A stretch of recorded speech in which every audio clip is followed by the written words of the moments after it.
Pension को सुनिश्चित करने एणिकी आउ 60 वर्ष 75 वर्ष पर्यंत अपेक्षा करने पड़ो ना। ए 6 लक्ष वृद्ध वृद्धा लोक और दिव्यांग लोक मैंने आगामी दिन में खूब शीघ्र उपकृत हाँपाई जाऊँगी। केन्दुझर जिले में गमनागमन अधिक सहज सुविधा एवं प्रदूषण मुक्त करने आम सरकार जो लक्ष्य रखी पूरण करने आज केन्दुझर सहर और केन्दुझर सहर उपकंठ ई बस सेवा व्यवस्था को आज आम कार्यकारी करूँ। तार शुभ उद्घाटन होती प्राय 140 कोटी टंका खर्च करा गोटे आम 17 कोटी टंकार डीएमए पांठि विनियोग 3 एकर 16 एकर जगार गोटे आम ताहार पोस्ट डिपो आधुनिक पोस्ट डिपो गोटे आम प्रतिष्ठा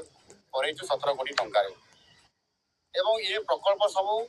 सारा ओडिशा रे कार्यकारी होउची एवं क्रूट कैपिटल रीजन अर्बन ट्रांसपोर्ट बा क्रूट माध्यम रे यह सारा ओडिशा रे प्रत्येक सहरांचल रे यह मॉनिटरिंग होउची एवं ई बस ये व्यवस्था माध्यम रे यह करा जाउची जोथरे कि संपूर्ण प्रदूषण मुक्त हबो। ये निश्चित भाव रे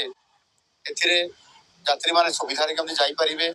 एवं उचित बा कम मूल्य रे समान जाई कि निजर गंतव्य स्थल पहुंची परिबे। जो माने हैंडिकैप थिबे व्हील चेयर जाई परिबे,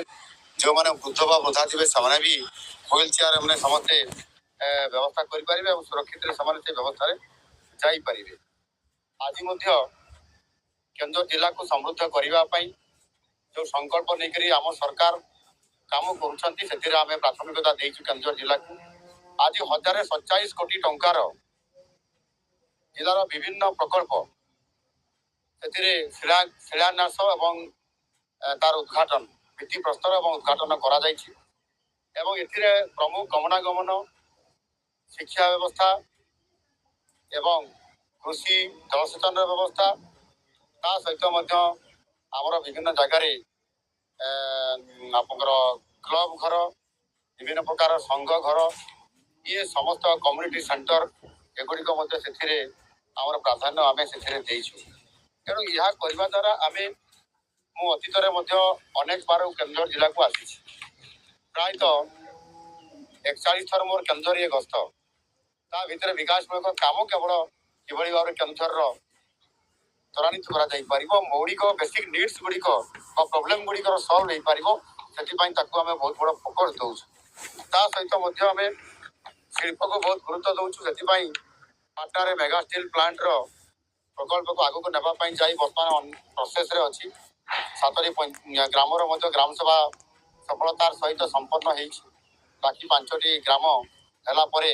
ये आप ग्राउंडिंग को जीव